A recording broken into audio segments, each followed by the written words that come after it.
Hi gang. Never mind 3 of the best, our regular segment. We got 5 this week. We pay our tribute to the trend Barclaysmen on social media with 3 of the best. I'm going for another person who I think was world class, and that is Ledley King. I'd like to speak up for Yakubu, the goalkeeper, Brad Friedel. And then comebacks, 3 of the best. I'm serious now. If you don't know about this, listen, because it is the most amazing comeback ever. 3 of the best substitutes. Ole Gunnar Solskjaer. I did say it better on the day. John Duran of Aston Villa. Long shots. Not so many of them now. 3 of the best. Yeah, you'd have to put Bobby Charlton in there. Yeah. Right foot, left foot. And 3 of the best as normal. Our player, young player, and old player. I think we've got 15 of the best. Am I right that he was on the bench when Porto won the Champions League in 2004? I think you are, yeah. He's certainly with Mourinho. So this is the official Chelsea all-time mental 11. Not to mention, letter from the Gantry. And we need to talk, Neil and I talk a lot, but we need to talk to you about various topics that are very much in the news football-wise at the moment. We didn't have a sending off in those games, either Bournemouth, Chelsea or Tottenham Arsenal. That's a compliment to the referees involved. And all the extras, Patreon, and don't forget Substack.com, where you can read The Joy of Football with Martin and me. Stay where you are. Listen, watch, don't ignore. Learn. The Joy of Football podcast. With me, Neil Barnett.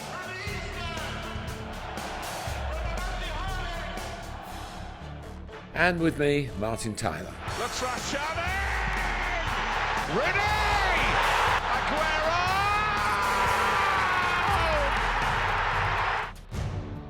The Joy of Football. Hello. The Joy of Football podcast is a unique one today. More of that later. It's with Martin Tyler, the greatest commentator in the world. That's not unique. Well, it is. He's the greatest commentator in the world, but not that he's on it. And me, Neil Barnett. And we're going to start, before we get on to our regular content, or irregular content as it is today, with some of your comments of past podcasts, starting with the one where we focused on Fulham, and Mick Roberts, ex-kitman of Chelsea and ex-kitman of Fulham, responded to Tom Kearney saying that the Championship playoff is as big as the Champions League final. Let Thomas know, having been involved in the Champions League final and Championship final, the Champions League final was the best. Well, Mick's a glory seeker, isn't he? We know that. He's a top guy, and it's nice to know that he listens and watches what we do. And I met him a lot of times, because kitmen are actually, they're always there. They're the hardest working people in football, I believe. They never close. They're never expected to be anything other than available, with the right shirt and all the things you have to remember, the right boots, different sets of boots. There's a lot of scope for error. Mick didn't make any mistakes.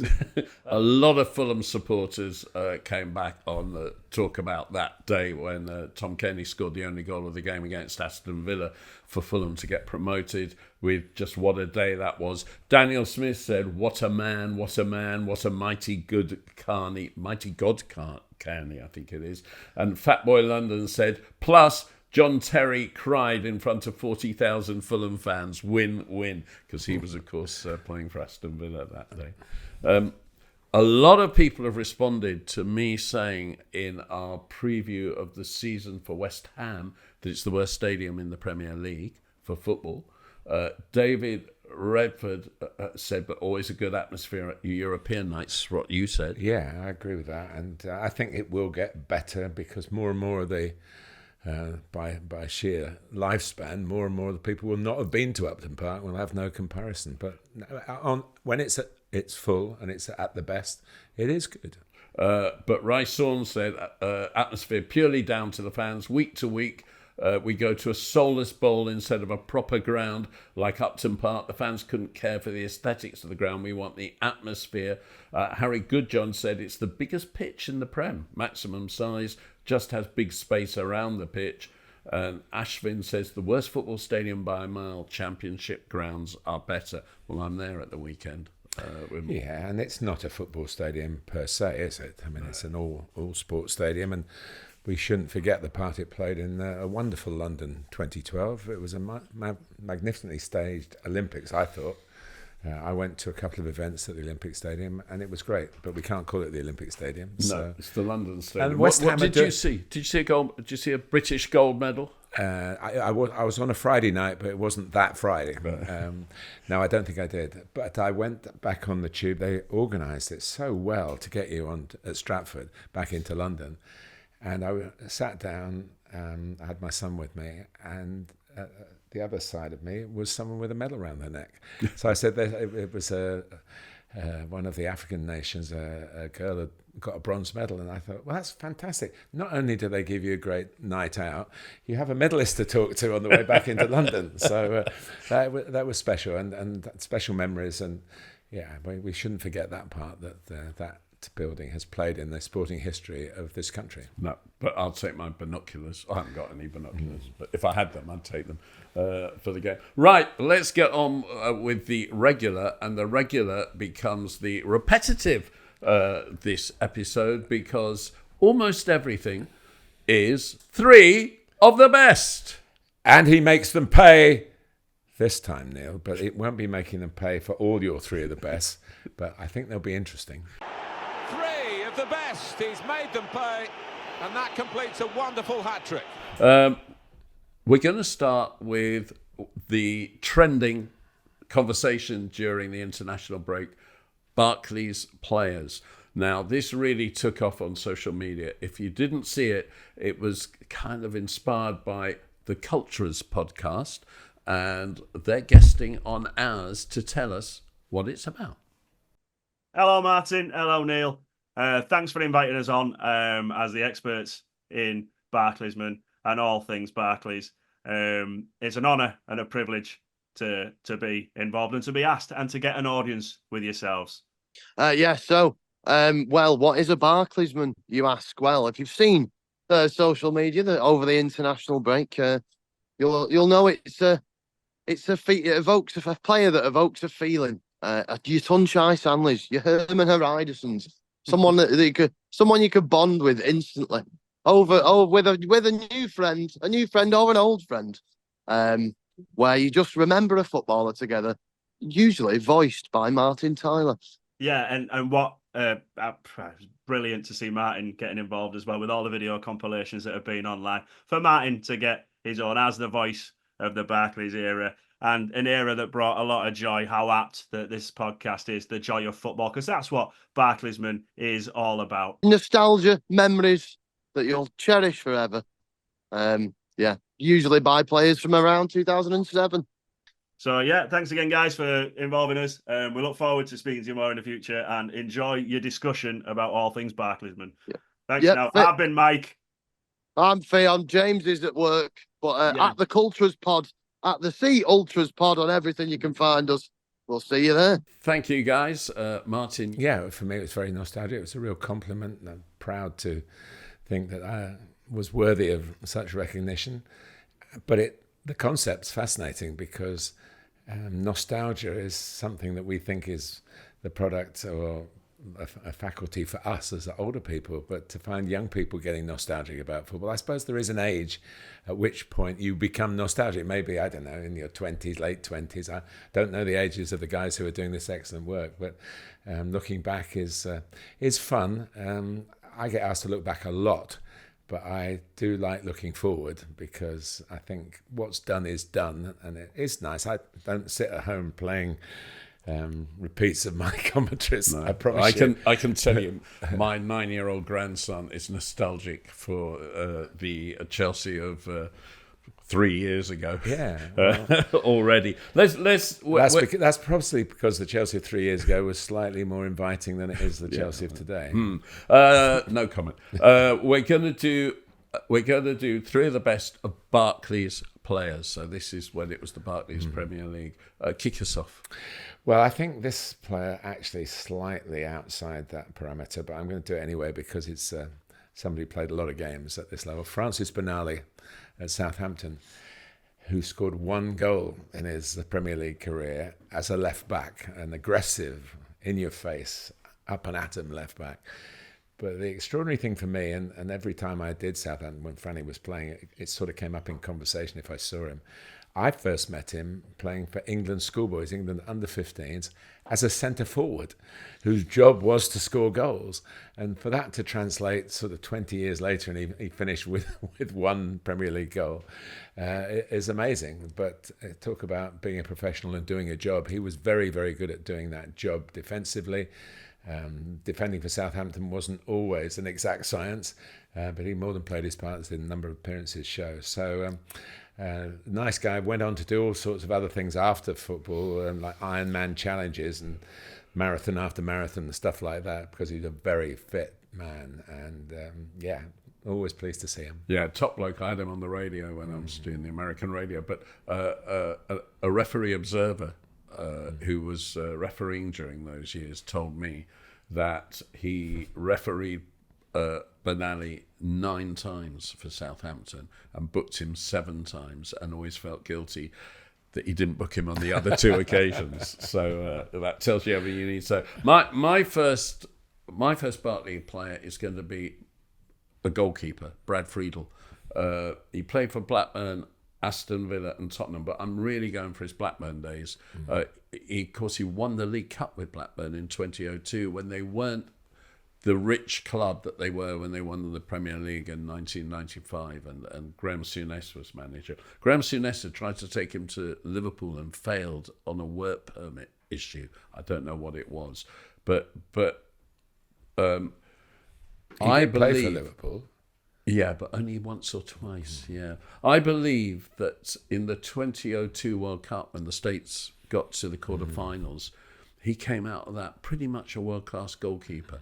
And when he came to England and really shone at Blackburn, and then went on to the bigger clubs, Villa and Spurs, I think he was not far off world-class then. I think for a few years in the Premier League, he was one of the 2 or 3 best goalkeepers in the Premier League, and never quite got the recognition he deserved, possibly over that Liverpool issue, and possibly because he was American, and the Americans feel that they're never taken seriously, I know, when it comes to I think the football. goalkeepers were taken seriously quicker than the outfield players, but he was which is also unfair. He was a top goalkeeper, Brad Friedel. And you'll hear us say this a lot on this podcast, great bloke, top guy.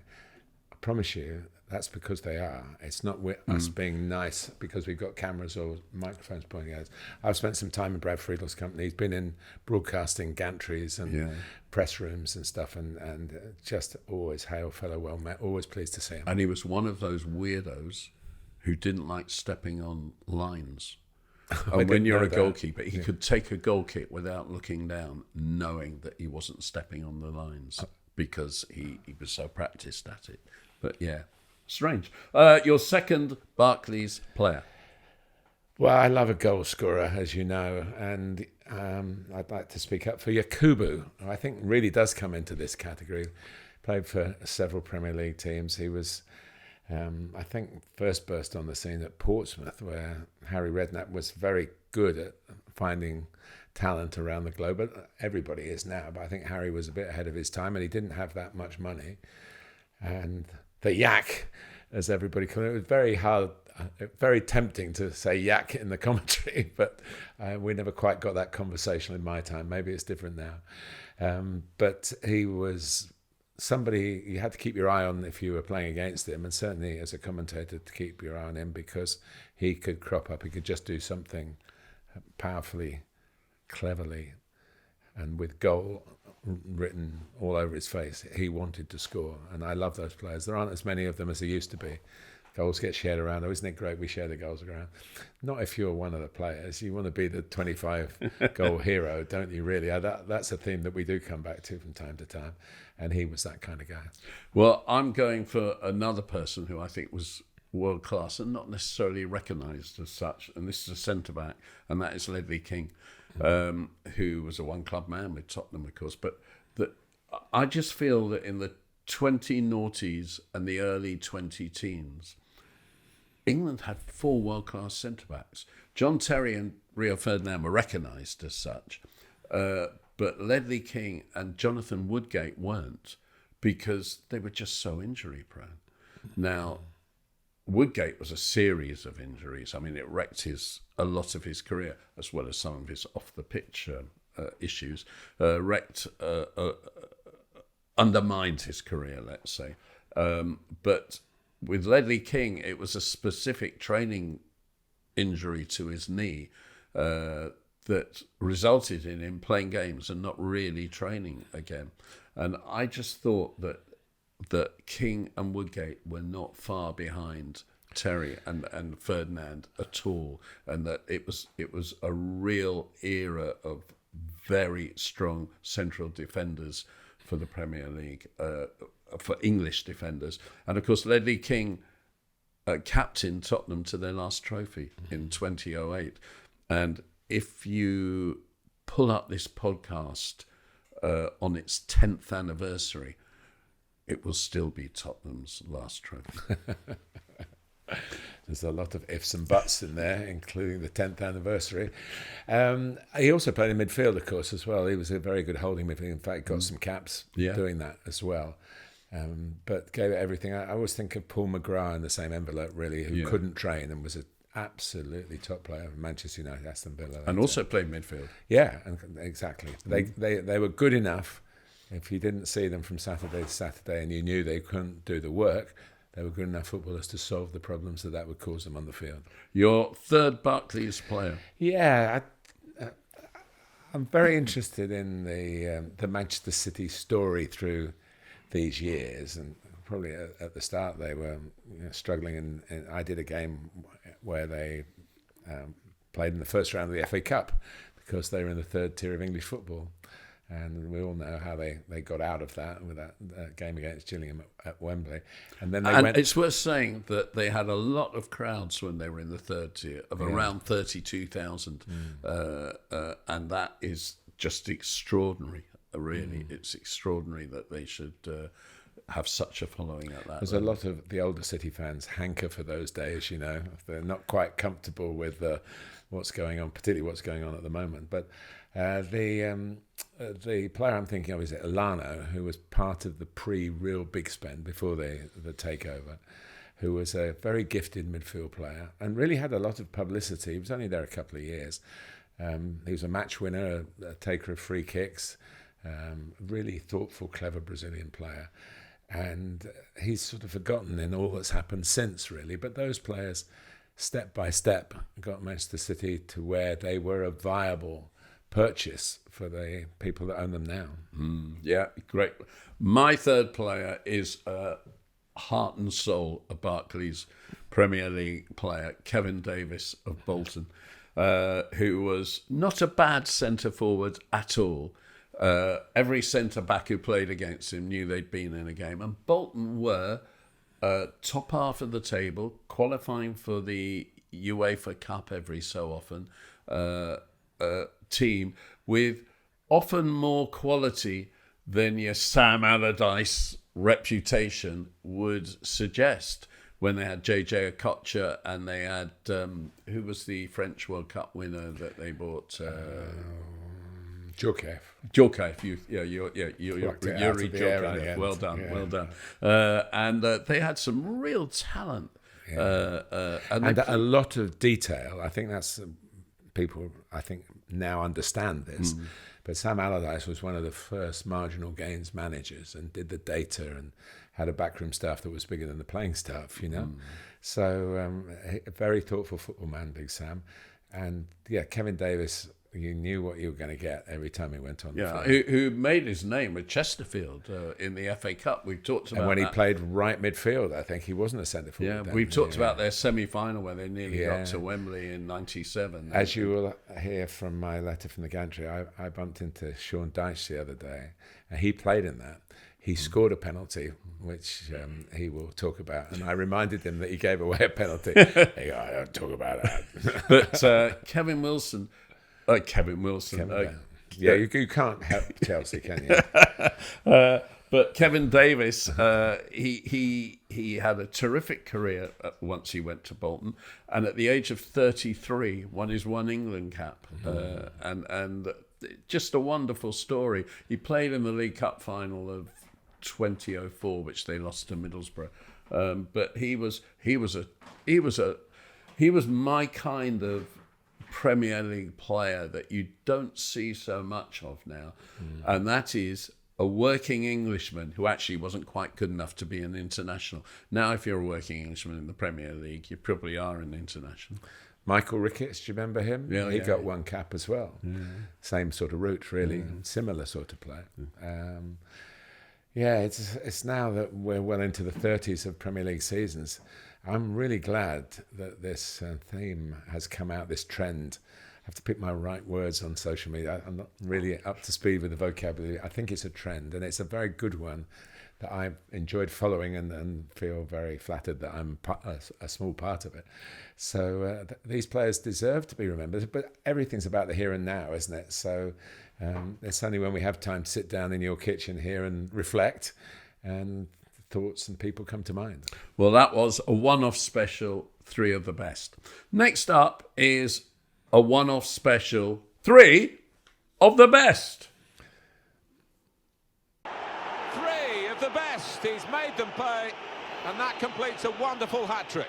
And this one is in either celebration or mourning, if you're an Everton fan, of comebacks. Obviously, we had the brilliant comeback of Bournemouth at Everton in the last 5 minutes, probably 12 minutes with stoppage time, something like that, from 2-0 down to 3-2. Then the following Everton game, of course, 2-0 up at Aston Villa, and Villa came back to 3-2. So we're just going to think up 3 of our best comebacks. Well, I'm going to leave the very best till the last of this. But one we didn't talk about when we sort of set this up for today was, of course, Newcastle's comeback from 4-0 down at home to Arsenal. And the late Czech Tiote volleyed in the equaliser, which was just something that was nowhere near on the cards. And that has to be in the Premier League era, right up there. Obviously, they didn't win the game, but it must have felt like winning the game. That was a really special Premier League occasion, I think. January 2011. And I know that because the following day, the Sunday, Chelsea played Liverpool, and Fernando Torres had just moved from Liverpool to Chelsea, so maybe it was early February, I don't know, in the transfer window. And his debut was against Liverpool. And I had had strict warning from certain people at Chelsea to be on my best behaviour on the pitch because they were worried about crowd trouble. Rightly so, worried about your best behaviour on the pitch. Crowd trouble over Torres. And I promised them that I wouldn't say anything difficult. And about 10 minutes before I went out on the pitch to do the announcements, I got this text. And I immediately called the people running the big screen. I said, I need 30 extra seconds. I've got to make an announcement. They said, what is it? I said, never mind, mind your own business. But I've been told I got to make an announcement. It wasn't true. I just had to. And I read the text. And I went out there and I said, I have an important announcement to 40,000 people. I said, the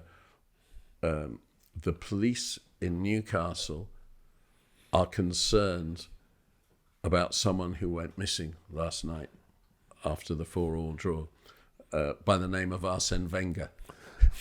If anybody knows of his whereabouts, they've set up a special phone line. It's 0800 04 14 24 34, and the whole ground went 4-4, and everyone rocked with laughter.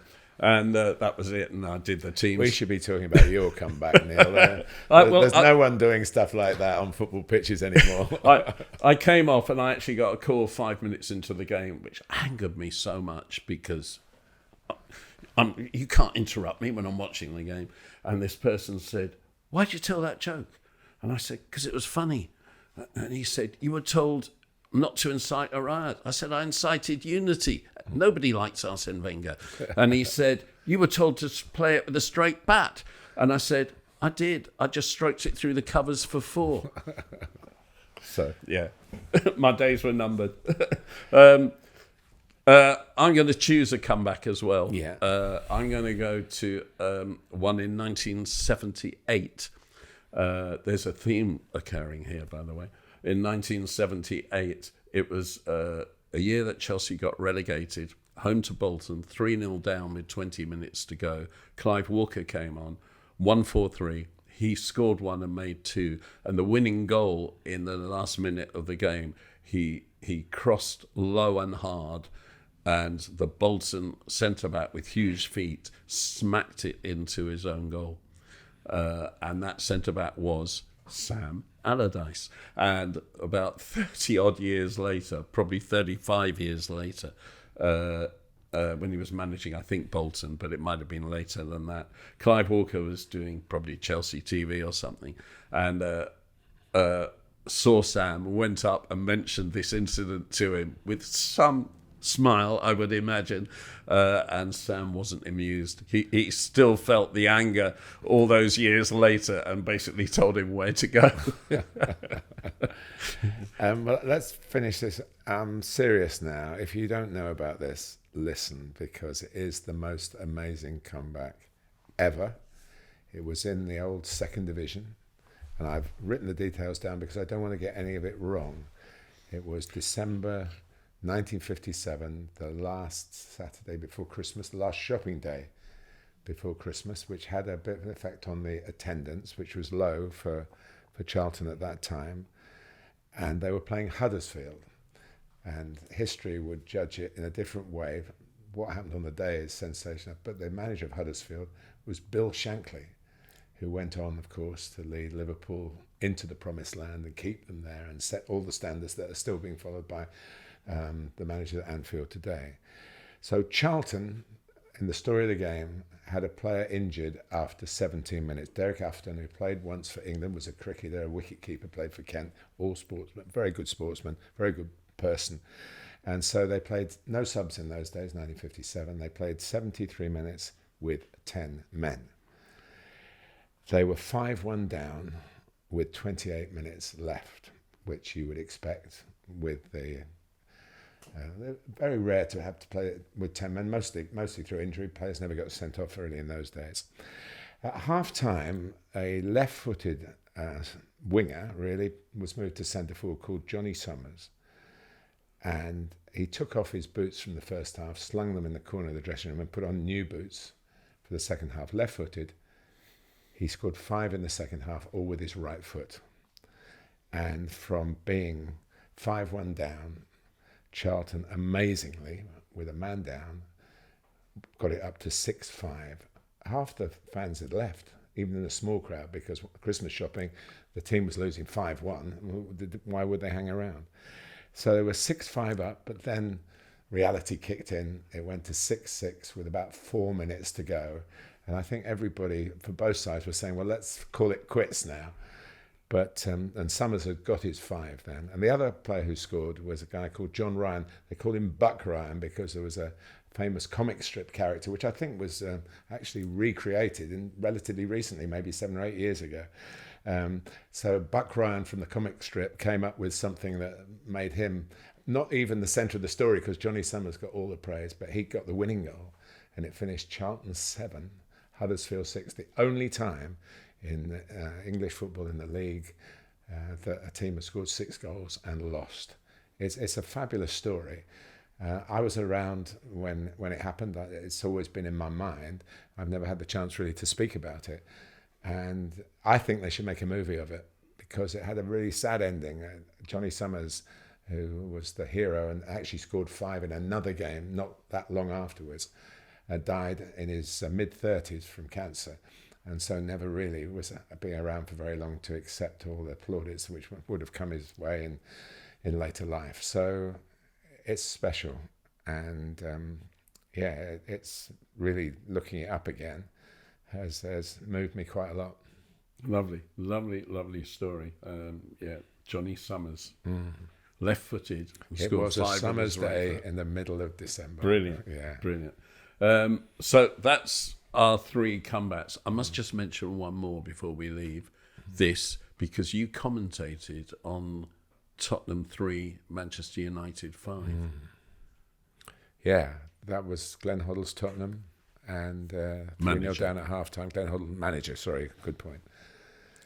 Yes, and I remember thinking, the third goal went in, and you thought, well, actually 2-0 was always going to be iffy against the Fergie team. And then at 3-0 you thought of the second half. But David Beckham had a splendid second half, I remember that, and it finished 5-3.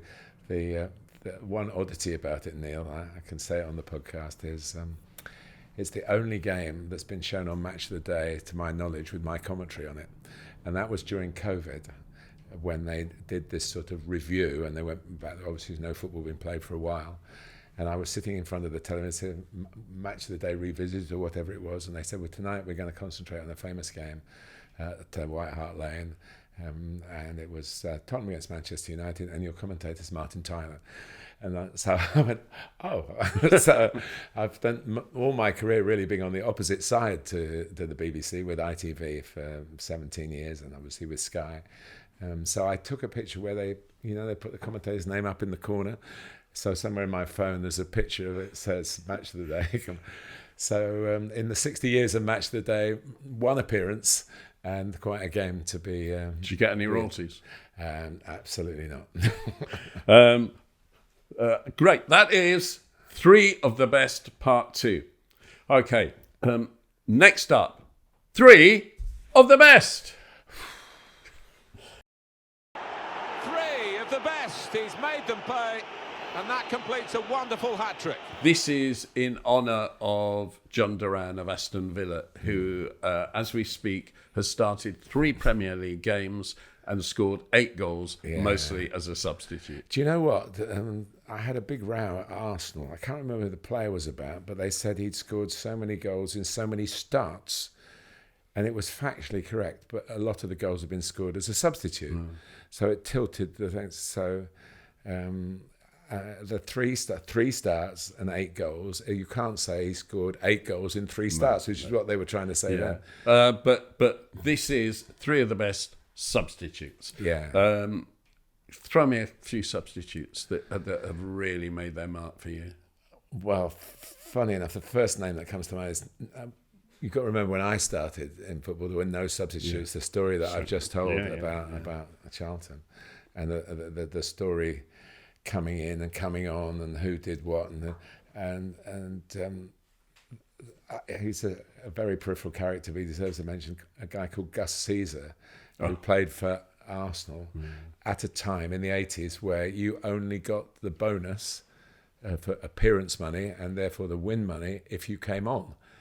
And Gus was an all-purpose player, but not one that was likely to start many games, but he was a good member of the squad, good guy to have in the dressing room. And so the players and the manager all knew this. So he would come on in the latter stages of these games, and he became the 5-minute man. And I thought that was kind of, I think that presumably been about 15 years of substitutions then.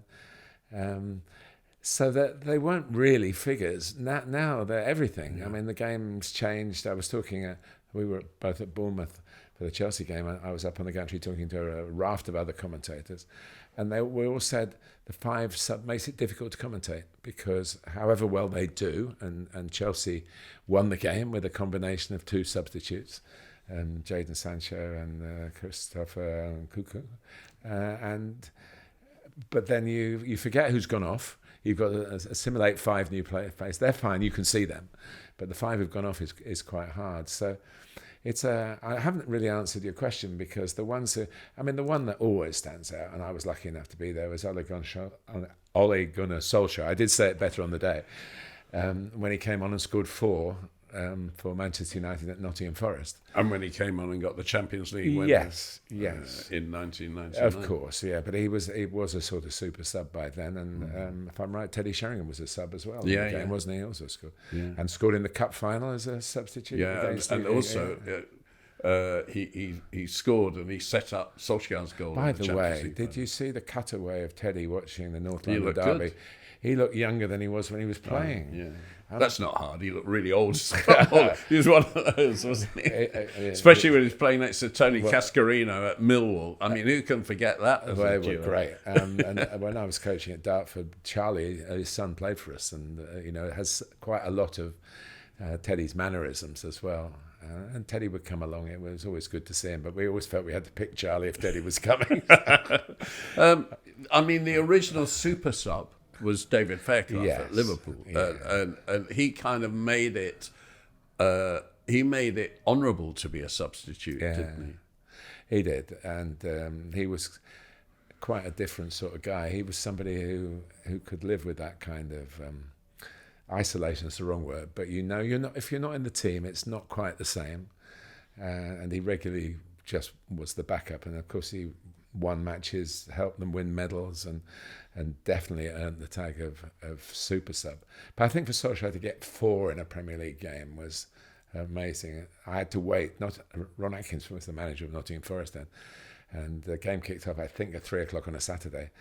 I got Ron finally for the post-match interview at 7:20. We hung around. We weren't going to let him go, and bless him, as he always did, he fronted up, and so that was we had a player we've mentioned on the podcast, Jamal Lowe, who's now at Sheffield Wednesday and has played 300 league games, most of them since he left us at Hampton Richmond.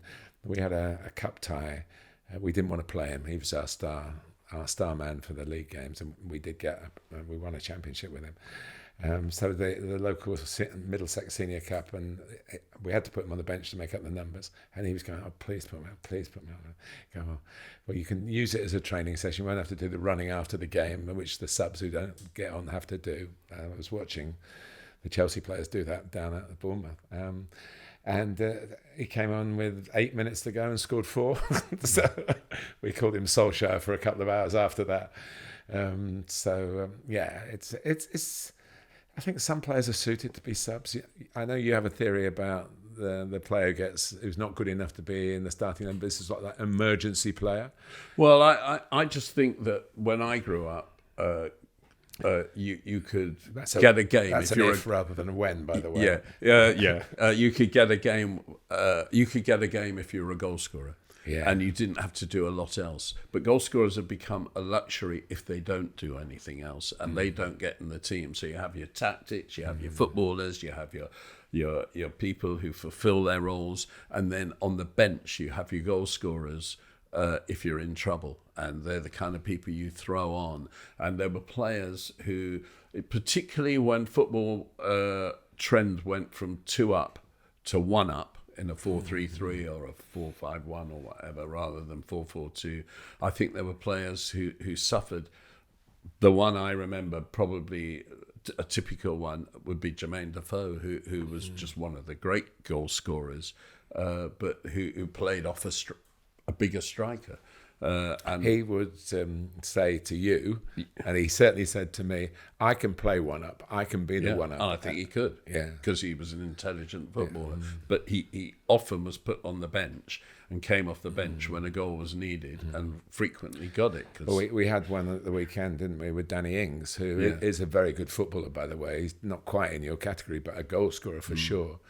And when you do come on and do that, it must be a real moment of it's almost look at the manager and go, don't you think I can do a bit more than this? Well, the way it's turned around now, and Emma Hayes was actually the first manager I heard do this, but it may just be the first I heard.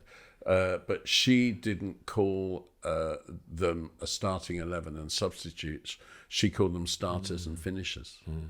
And people would come off the bench and finish the game. Plan B.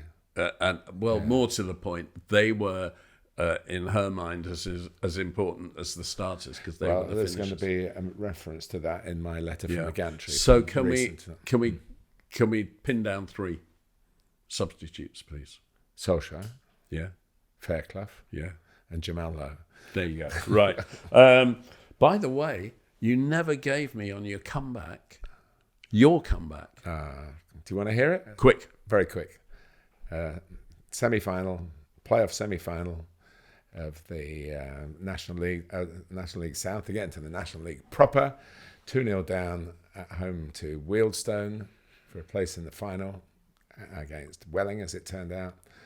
And with 12 minutes to go. I think we scored 3 in the last 12 minutes, so one in normal time. I remember saying to Alan Dowson, the manager, "Don't think about extra time. We've got them. The momentum is, and we did it, and then we won the final. So that's it's on YouTube. Watch it. It means a lot to me." Okay, we're going to take a break from Three of the Best, but we're coming back. Letter from the Gantry by Martin Tyler. Letter from the Gantry. As always, thank you, Neil, for the build-up. September the 20th is the 20th anniversary of the death of Brian Clough, one of only 4 football managers to have won the league championship in England with 2 different clubs. His powerful personality inspired the players who worked under him and ran through brick walls for him. That a special television programme has been commissioned to honour this date tells you much about his impact, the durability of the memories he left, and the recognition of the greatness of his achievements. Let me remind you of the major details. Promotion to the top flight with Derby County in 1969 and driving them onwards and upwards to win the Football League in 1972. He even bettered that feat with Nottingham Forest, promotion and champions in back-to-back campaigns between 76 and 78. Followed by an even more extraordinary escapade in the next 2 seasons, 2 successive triumphs in the European Cup, the forerunner, of course, of the Champions League. And remember that both East Midlands clubs were well out of the mainstream when Brian Clough arrived on their doorsteps. His methods were often unorthodox. He famously let his players have a drink in public, but only half pints, which was a better look. And he gave them plenty of time off with their families. He treated them like adults, and they followed him like doting children on a journey which surely will never be repeated.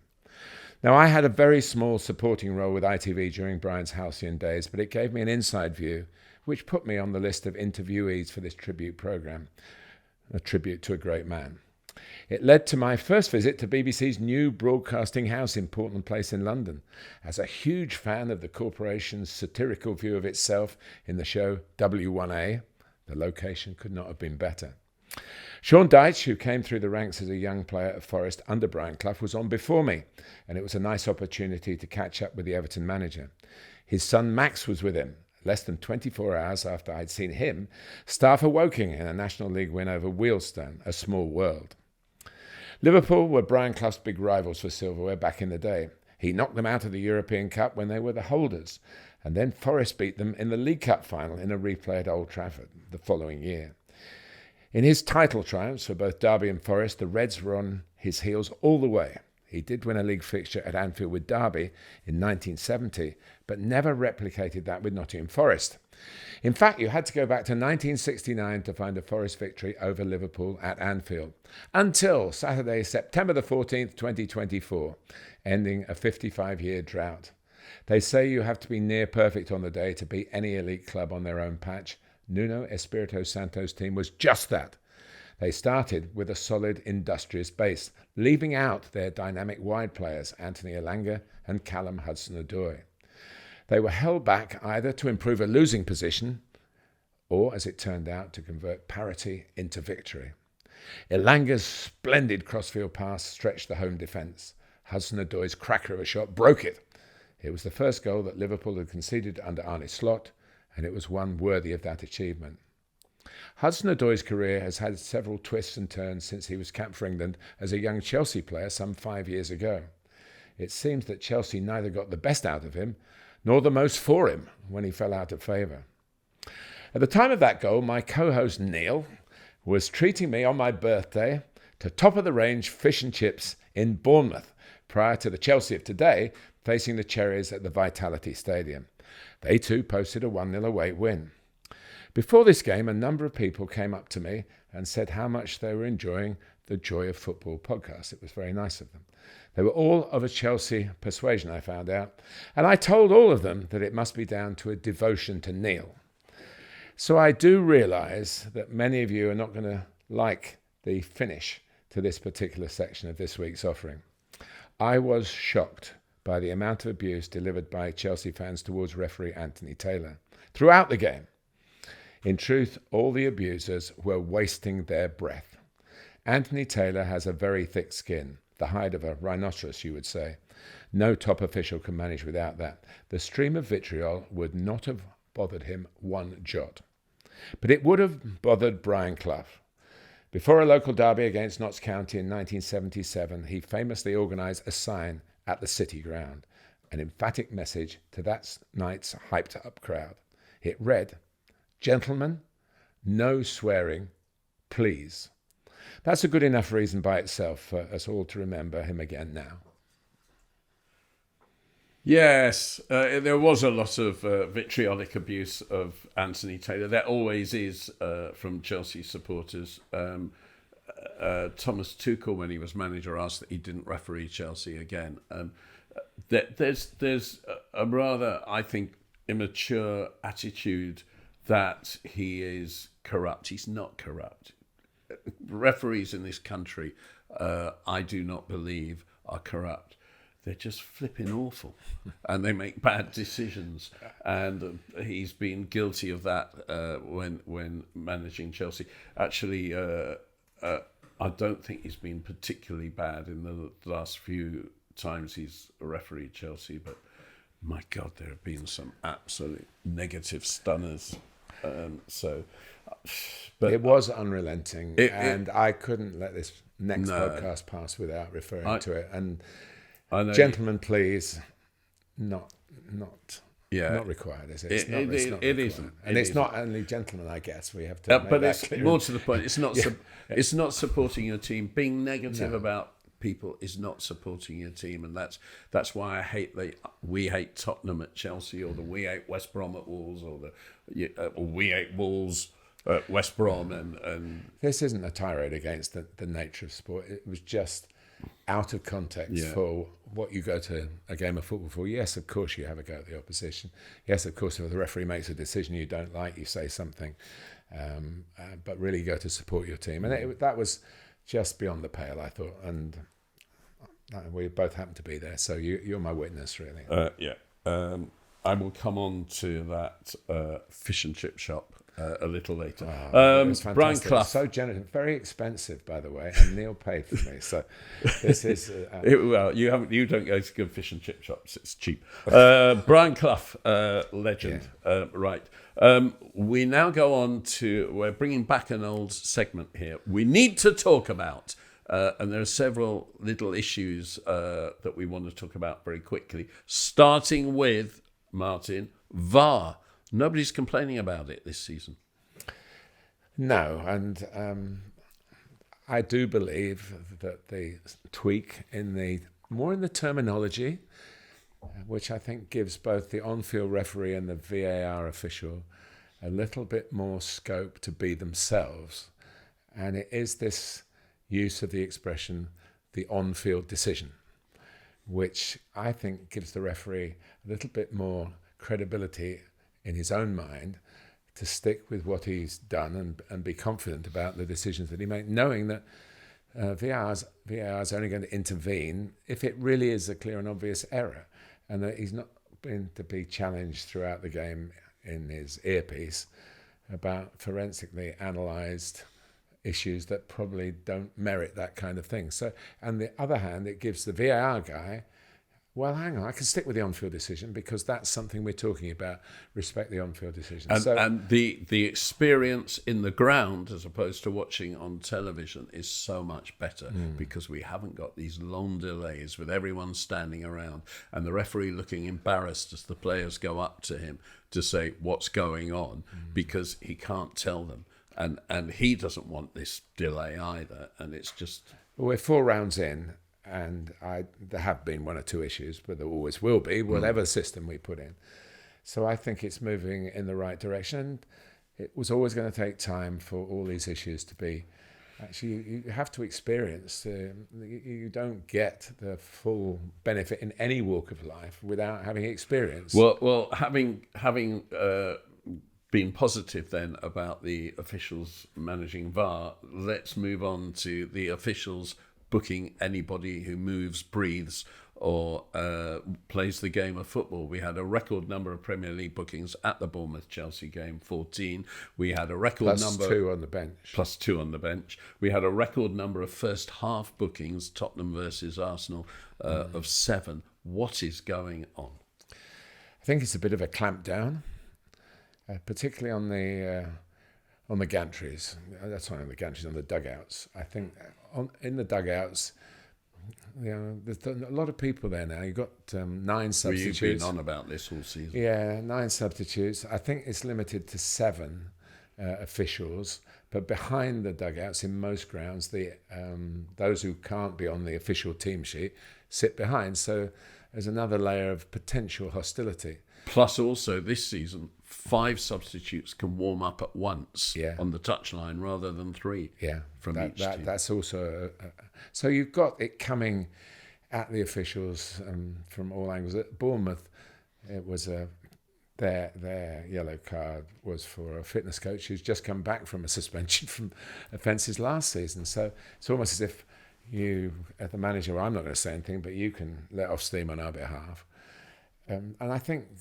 Listen, it's an emotional game, and none of us want to take the fire out of the belly, do we? We really want it to be an experience where the highs and lows, and we come out almost emotionally exhausted from either following our team or, in our case, broadcasting or whatever. That you're caught up in it all. And so it's a fine line, but I think that line's been crossed, particularly in the dugouts, and it will only get worse the more people are allowed in. In the Euro, it was 15 subs. You got 15 subs. You've got more players in the dugout than you have on the field. I mean, I think the other thing is that I think a lot of the bookings weren't worthy of bookings, but I also think you can't deny that at Premier League level, everyone's going to try and get away with everything. It goes further down the pyramid than the Premier League, I promise you. Yeah, and therefore...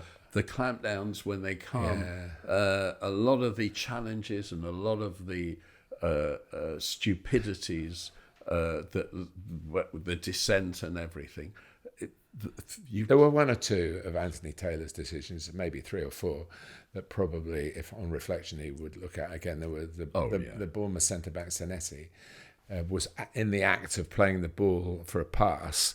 When he was penalised, and it was seen as kicking the ball away. It wasn't. He was actually playing football, and that it was a split-second decision, and it went the wrong way for the player.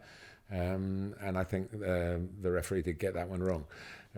But they're trying. I think they're trying to be authoritative without. I mean, we are talking about Anthony Taylor. I think he's got a great scope for the feel of the game, the bar that we talk about.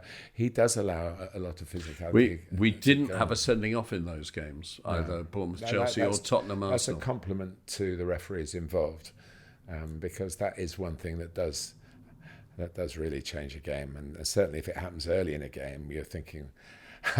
We've just told the story of Charlton with not a sending off, but with an injury, with 10 men producing the great heroics. That doesn't happen. I mean, that's a one-off in that particular context. But I think the games that are short-handed, they're tough for everybody involved, the players and obviously those of us who are trying to tell the story. Down on the south coast on this day, Manchester United survived an early Southampton penalty and went on to win without conceding. Then Chelsea survived a penalty at Bournemouth and went on to win without conceding. It was a small tale of South Coast spot kicks, failed in brackets. Interesting penalty takers. Cameron Archer was chosen to step up for Southampton. It would have meant so much. And Russell Martin talking about the fact when it was saved, and in the ground, that everybody of a Southampton persuasion was definitely... the fans had the wind taken out of their sails, and to some extent the players seemed to as well. So I don't know what that decision, why it was that much has been made of Ben Brereton Diaz having a good penalty record, but not a very good Premier League record.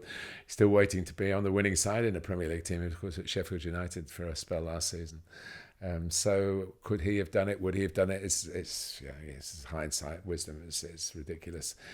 Cameron Archer had the confidence to step up. You've got to be brave to step up and do it. Goal scorers like to take penalties, and that's where we go to Bournemouth. And Evan Nielsen, who's not scored, he's had a couple of games here now, to get him off them and running. And I think his was the better penalty of the two. Robert Sanchez, who had a very good game, by the way, for Chelsea.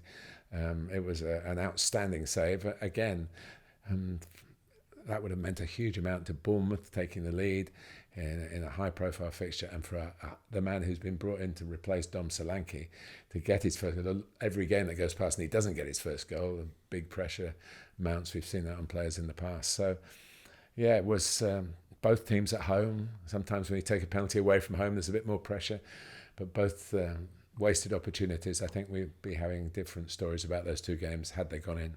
The final thing we need to talk about, shots over the last week have become a big talking point, because there are fewer shots from outside the penalty area. There are fewer shots overall, pass, and there are fewer goals being scored, percentage of total from outside the penalty area. John Duran. Yeah. Well, it is a consequence of a footballing philosophy that puts passing top of the tree. I always think if you pass well, if the best teams, they pass the way through, and you get that. How many Manchester City goals have we seen where the ball's just been slid across for a player to tap in at the opposite post? You know, it is their modus operandi. And famously, of course, I was on commentary duty with Gary Neville when Vincent Kompany disobeyed Pep Guardiola, who said don't shoot, and he won a very important game for them with a shot from just outside the penalty area at the Etihad. I just think when the football gets changed every year, and we always wait for the goalkeeper's reaction. Oh, this is when they swerve and shoot, you've got to shoot because the football will work for you. We don't seem to be getting that anymore. And whether the goalkeepers are just that much better, they're certainly, I would say, a bit bigger. The goal has stayed the same size. The percentage chances have probably gone down about. But, you know, if you shoot, you get a deflection, or sometimes you can miss it into the corner rather than, you know, if you'd connected cleanly, it would go straight to the goalkeeper. I know defenders who will say to opponents, shoot. You go on, you're coming at me with the ball, go and shoot, because you're not going to score. And then it flies into the top corner. But the percentages are that it's the other way around, that they will shoot if they do take the bait from the defender and they don't score. So it's part of football. I mean, if you don't shoot, you don't score. Although you'll probably find a Premier League game which is won by an own goal, where there have been no shots on target or whatever. But you also, if it gets blocked, it goes anywhere. And I think it's just coaching killing the game as usual. We need to find the big show. My first job regularly in television commentary was at Yorkshire Television. Peter Lorimer was still playing. Well, because we're going to leave, we need to talk about and go back to 3 of the best. I'm keeping quiet. And you've had one of those. 18. The producers, they're going to add on what I said at the beginning. All right. 18. And he makes them pay. Yes. 3 of the best. He's made them pay. And that completes a wonderful hat-trick. 18 plus yards shooters. The 3 best. Well, Peter Lorimer would be in there for me because he was Lash, they called him, I think. He had lots of nicknames, but Lash was a good one. He'd lash it in from 20 yards. Scotland and Leeds the Reeve years, and he played on after that, played a lot of games, and didn't lose much of his shooting power. But there's a bit of stealth into it as well. You can place the ball past the goalkeeper from 20 yards plus. I think of Matt Le Tissier, whose goals are, I guess it exists, the video of all Matt Le Tissier's goals, and I should watch it to see what the percentage were from outside the penalty area, but they were all, I think, works of art, the vast majority of them, very few tap-ins from a yard. But so I'd have him... Yeah, you'd have to put Bobby Charlton in there, right foot, left foot. Yeah, Bobby Charlton. Because he could do it with either. The first goal England scored in the way to win the World Cup, having drawn 0-0 in the opening game.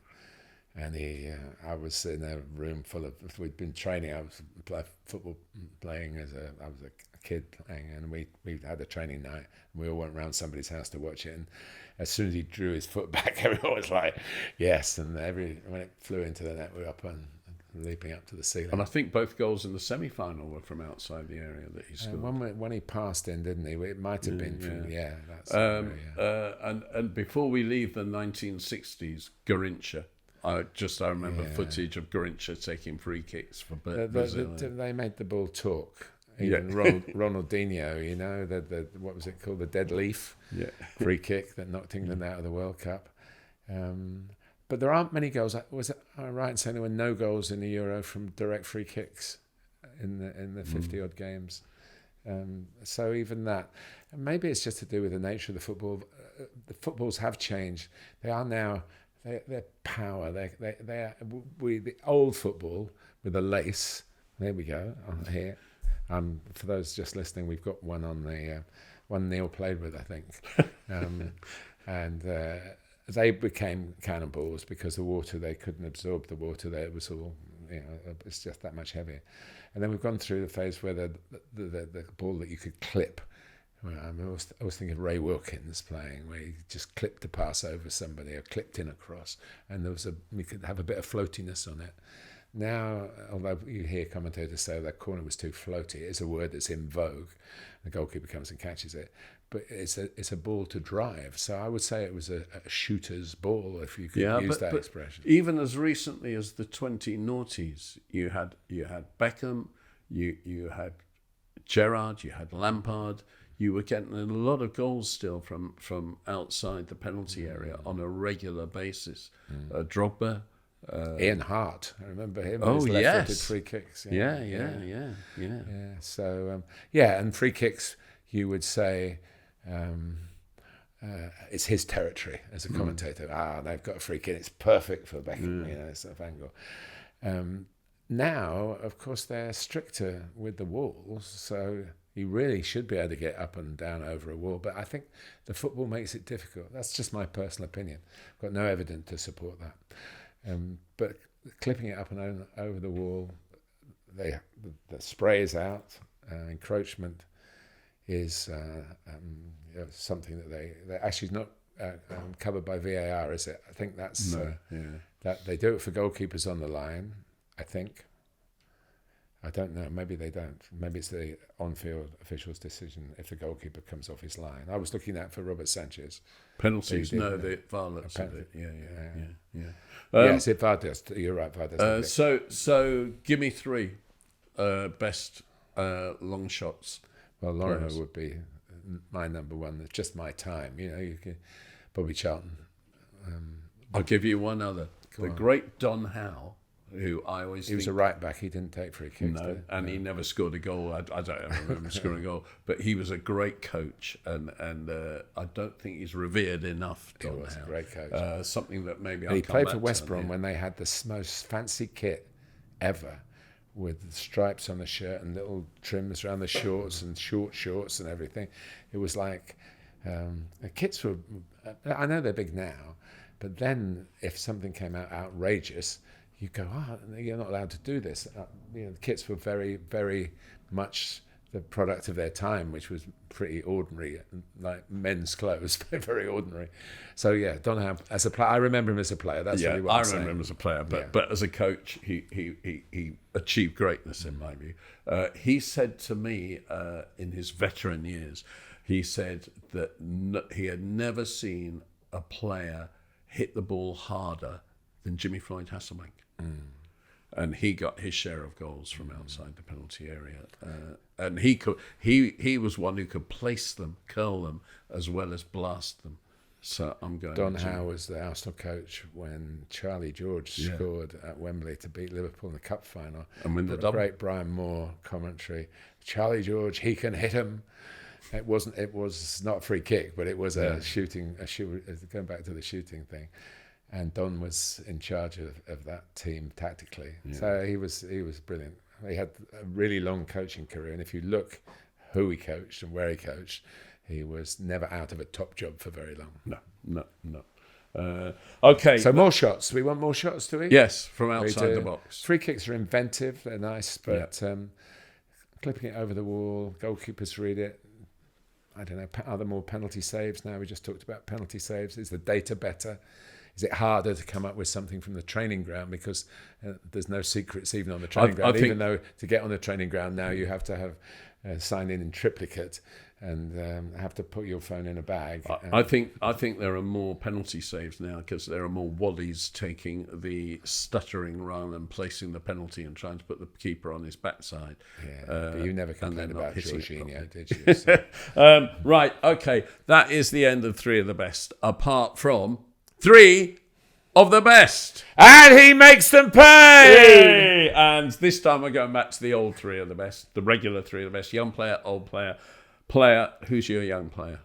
Well, there's a few candidates this weekend, but Lamine Yamal, who's probably everybody's young player because he's 17 and 2 months now, isn't he? 17 and the day before the Euro final, in which he, of course, played. 2 goals for Barcelona's latest win at Girona, who are clearly a scalp now. They wouldn't have been a scalp a few years ago, but after their season last season, the first 2 goals he tracked back, he won the ball off an opponent and punished him emphatically by going on to score the first goal. And second goal, it was a half-cleared free kick on the edge of the box, steered it through players, placed it perfectly. The Girona coach said afterwards he's got the ability to be Messi. Yes. Well, I don't need to say anything more than that. And Barcelona, interestingly, maximum points. So after a genius short spell managing Bayern Munich and winning the treble, Hansi Flick then had an absolutely catastrophic spell managing Germany. And now he's got another job, and it seems to be going very well. My young player is a Southampton player called Tyler Dibbling. I don't know. I've never seen Tyler Dibbling play. I have. Well, there you go. And he hasn't played that often. No. Tyler, 2 summers ago, Tyler Dibbling walked out on Southampton as to do his scholarship as a youth player and joined my Chelsea. He played in the first 2 Academy under-18s games of the season only as a substitute, and perhaps because he wasn't happy with being a substitute, or perhaps he was simply homesick and didn't want to live an hour's drive from home, or perhaps he was living an hour's drive from home and didn't want to do the journey. I don't know. But he told Chelsea... We should find out. He told Chelsea after those 2 substitute appearances it wasn't working and he wants to go home. And a deal was struck and he went back to Southampton. And 2 years on, he's starting games, and it was him who won the penalty that wasn't scored by Cameron Archer. But 18-year-old Tyler Dibbling won a penalty against Manchester United. Dallo was nibbling at Dibbling. Penalty. And I just want to say is that young players don't go where you think it's linked to glory. Go where you're going to get a game. Because if you get a game, you'll finish up having the opportunity, aged 18, to play against Manchester United. And he's playing most of the games this season. Came on as sub at Brentford, where I saw him. Difficult time to be an attacking player in a team that's struggling. Can't get a goal, 1 goal, I think, in 4 games. He was actually on the field when that goal happened. He's tallish, skinny-ish, left-footed, playing from the right, and gets at people. Makes it all. Got into the box with the ball. Dallo made the challenge, and he was late, and it was a clear-cut. Absolutely, Dallo did go. What do you mean? And it was a penalty. He's a regular in the England youth setup in the different age groups. So he's got something, and he's got a very good Christian name. Yeah. Tyler. Yeah. I wish him well. Even though he walked out of my club. Right, old player. Yes, well, I've touched upon his tactical acumen in the letter. Nuno Espirito Santo, who masterminded a very famous win, something that Brian Clough couldn't do as manager of Nottingham Forest, to beat Liverpool at Liverpool. He's quite unusual in that he's a former goalkeeper. And there aren't that many former goalkeepers who are have been on the Premier League managers list. There is another one at the moment, Julian Lopetegui at West Ham and ex-Wolves. But you go back to Mike Walker right at the start, who was a goalkeeper and managed both Everton and Norwich City. Norwich City pretty successfully, actually. Nigel Adkins, I think. Was he a goalkeeper? Yeah, Nigel yeah, Adkins? yeah. I didn't Reading know and Southampton. Southampton. He was he was the manager before Mauricio Pochettino at Southampton. He got Southampton back in the Premier League. He did, and it was only February I think he lasted until, which is always unfair. There have been a few interims, like Mike Stowell, who had filled in a little while at Leicester. Eddie Needs-Vesky, a friend of us both, who took over a few games at Stoke. So it's. I think he did one at Manchester City. Maybe as well. Maybe. Yeah. It's an unusual background, but he's a man of great presence. He's very welcoming when you in his company, but he keeps his cards close to his chest. But that was a very clever move. I heard the team news before we met up in the luxury fish and chip shop that you took me to. I heard the team news that I know we talk about Callum Hudson-Odoi a little bit because when I was coaching at Hampton Richmond, his older brother, Bradley, played for us. So he got a job with his agent. Yes, well, and Callum came to watch a couple of games, and so I know we sort of keep tabs on him. I talk about Tyler Dibbling. It just angers me that what's happening now with academy products, and Jadon Sancho.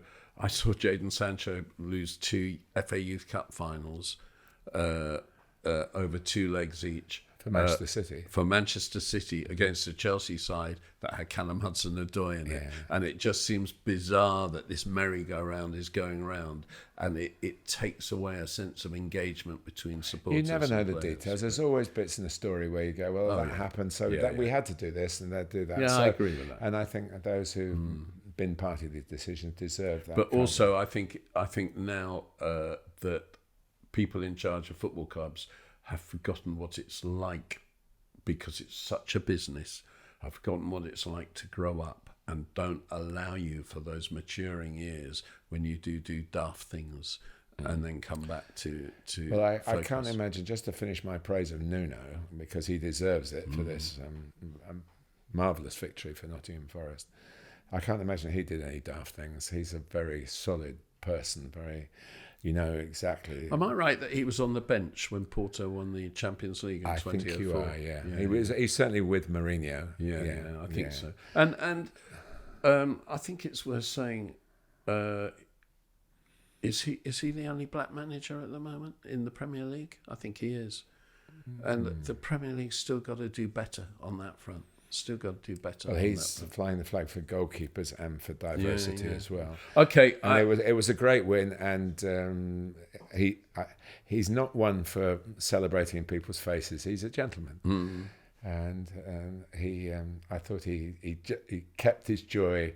His joy was there to see, but he managed it very very maturely. I'm going back for my old player. I'm going to the fish and chip shop. Now, this fish and chip shop was Chez Fred.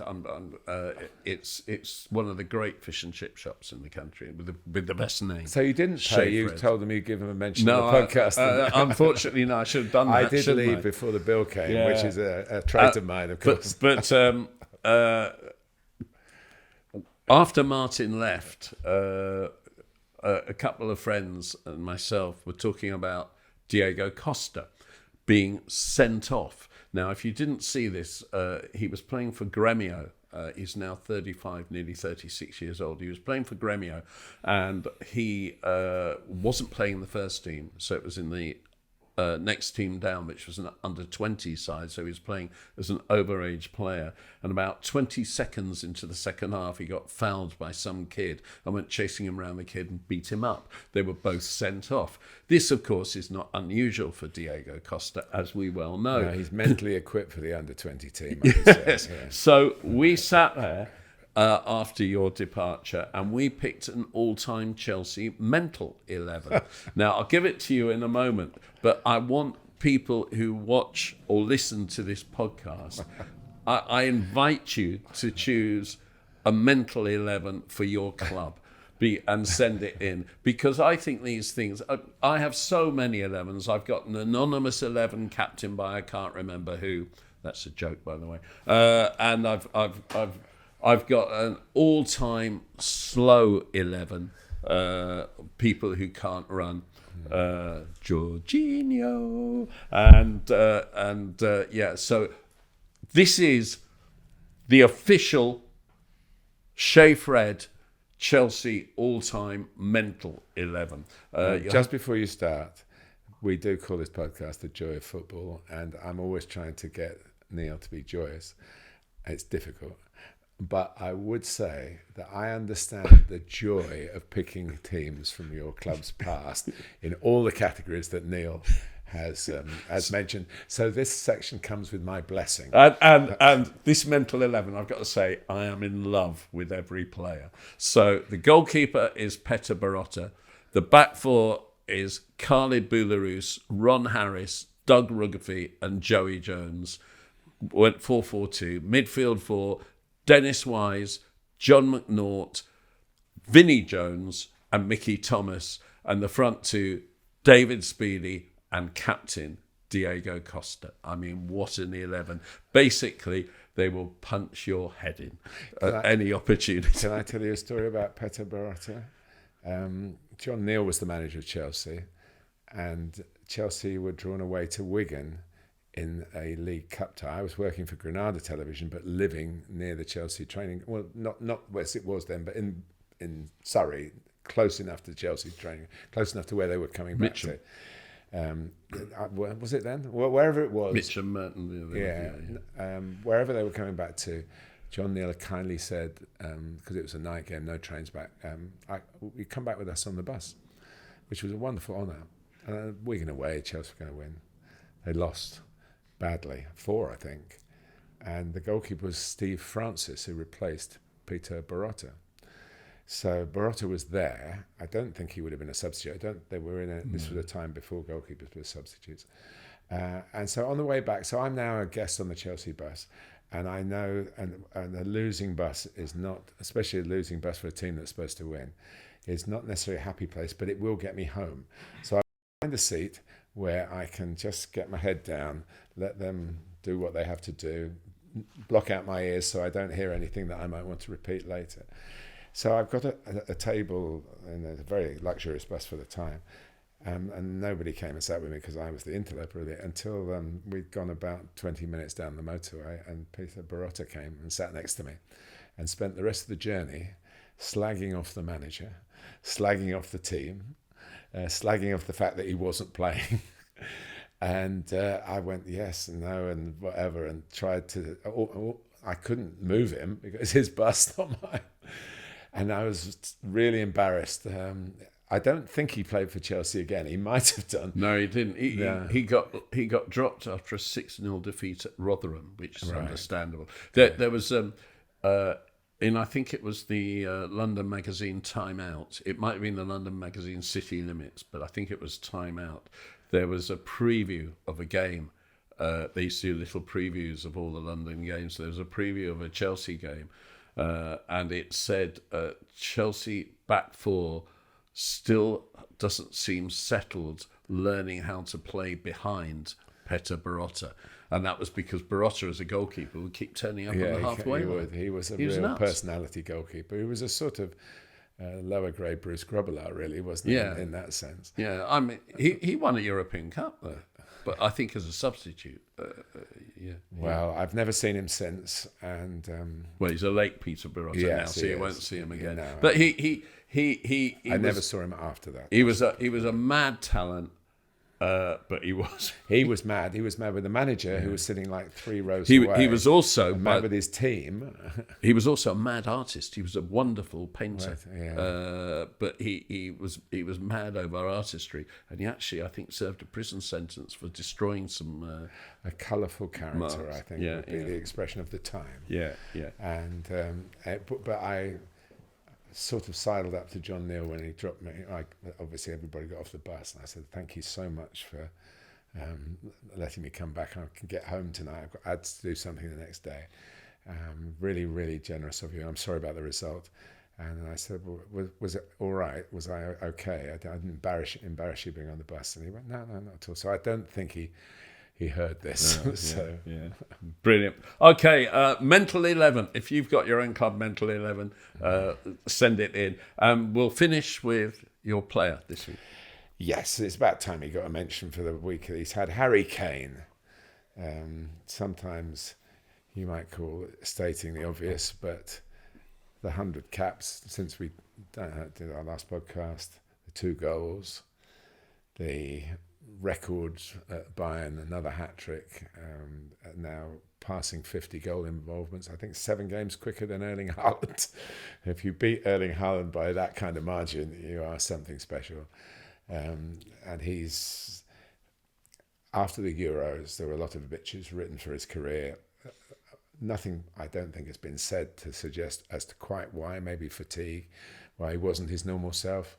When you think about how below par he was, really, compared to the exalted standards, if he dropped even half that, England would be European champions, because he was such a big mess. He was the difference, the lack of, and he still scored some goals, but he not being at his very, very best. I think had that been the case, England would be, and Gareth Southgate would still be the manager, probably. He might have seen it as a time to quit still, but it was really great that his night. He tried so hard to score in the first half at Wembley, didn't he, and came so close. And then, things fell his way, and your own Madueke set up the second goal in his England debut. But and of course, we talked about a lot of things tonight, shooting, but substitutes as well. Harry, of course, started his England career as a substitute, scored within seconds of coming on, and hardly stopped since. No, he hasn't, and I don't want to put him down at all, because I think he's been an absolute giant of a player, but this an all-time great, no question. But this was a second division game, because England got relegated in the UEFA Nations League last time round against teams, Republic of Ireland and Finland, who didn't go to the Euros, and everybody needs to calm down a little bit on that, as far as I'm concerned. But Harry Kane absolutely burning it up in the Bundesliga. I don't think anyone's banging the drum about the result, but they are banging the drum about the captain. And can we just note in the Bundesliga that Bayer Leverkusen have actually lost a game at home to RB Leipzig before the international break, 3-2. And I really, really hope, and I'm sure I'm not alone in saying this, except for obviously anybody, and we've got one in this room of an Arsenal persuasion, I would say I really hope he gets his hands on some silverware this season. There's every chance now, you feel. He thoroughly deserves it. But even if he never does, what he's done as a goal scorer is unquestionably the hardest job in football. He's done it at the highest level, and he's done it in a modest, not in your face. He's not a braggart or anything like that. He's a proper, decent family man, the sort of person that football should be proud to have as a leading light and an example. And for me, his career is one of my joys of football. I back all that up 100% apart from the medal, because I firmly believe that you can take the man out of Spurs, but you can't take Spurs out of the man. As you know in this podcast, I can say goodbye, but Neil has the last word. I am going to finish with my player, someone that I feel a bit robbed by, because the BBC Match of the Day did a little feature on him. A very nice Ederson. Yeah. I think people say, oh, he's past it, or they say, oh, he's not a great goalkeeper, is he? He's one of the best goalkeepers in the world, even without being the best user of a football by any goalkeeper ever. And I one of the ways that I judge whether a goalkeeper's great or not is in those moments of pressure at the end of a game when it's close. Do you come and claim the ball? Now, we were down at Bournemouth and saw a Bournemouth corner, 1-0 stoppage time, and Sanchez came out and claimed the ball, and he made some great saves. But for me, that was as good as anything he did in the game, that moment. And I remember the Champions League final when Manchester City beat Inter Milan, there was a lot of nonsense, if I can say that, in the commentary about great saves when the ball flipping hit him, and it wasn't worth being talked up. And then late on, there was a corner, and he came out and he caught it. And I remember the co-com saying, "That is a great save." And I was thinking, yes, that is exactly what a great save is. Ederson makes big saves at big moments and has done ever since he went to Manchester City. And the other thing I think it's worth saying about him is that in an age of giant goalkeepers, and at the time when you had Buffon and you had Courtois and you had Cech and you had all these 6'5", 6'6" goalkeepers, Pep and Manchester City went out and got a guy who's just over 6 feet. He must be one of the shortest goalkeepers in the Premier League, but they got him because of what he can do. And that assist for Erling Haaland and his use of the ball every single time he plays. He's one of the great delights of watching Manchester City. The only thing I'm not keen on are the tattoos. But there you go. That's a personal choice now. Yes, it is. I support him in his right to be tattooed. But yes, I'm not in favour of them, however. But Ederson, one of an absolute all-time great for me. Yeah, I'm not disagreeing with you. His distribution. Pep's got his way of having 11 outfield players, really, hasn't he? Because he clearly is a very talented outfield player. No one could pass the ball like that if they just kept goal all their lives. I don't believe anyway. And he's special. But now Pep has got a 6'6" striker, which we didn't think he would ever have. So maybe when Ederson's time is up, there'll be a bigger goalkeeper. He did have Muric, of course, who is playing for Ipswich, who is a giant of a man, and I'm glad he's getting another chance in the Premier League as well. Yeah, who has struggled but may well come through. Yeah. Lovely. That is it. No time for stoppage time this week because there's just been so many three of the bests. So get your all-time mental 11s from your club in, and actually you should put in a manager as well. Antonio Conte, Jose Mourinho. God, who's going to be my all-time mental? Tommy Docherty. Thomas Tuchel wasn't shy in the dugout either, was he? Oh, my God. In fact, all Chelsea. Yeah, we'll have to. I think I have to work on an all-time sane 11 in order to get a manager in. Yes, Nigel Spackman captain. You know that kind of. Yeah. Nigel Spackman captain the sane 11. Yeah, the guy who chinned Martin Keown and got sent off and never got so many messages of support in his life as he did on that weekend. Yes. Right. No. Spackers, I love you. Right, from Martin and me. See ya. Ta-ra. I've got to admit, it's like a mental 11 in here most of the time. Don't forget to send in your mental 11s from your club. We're really looking forward to receiving some of those. Don't forget to look at the Patreon and the Joy of Football on Substack.com, where Martin and my writings can be found. Just get involved and just indulge in your joy of football.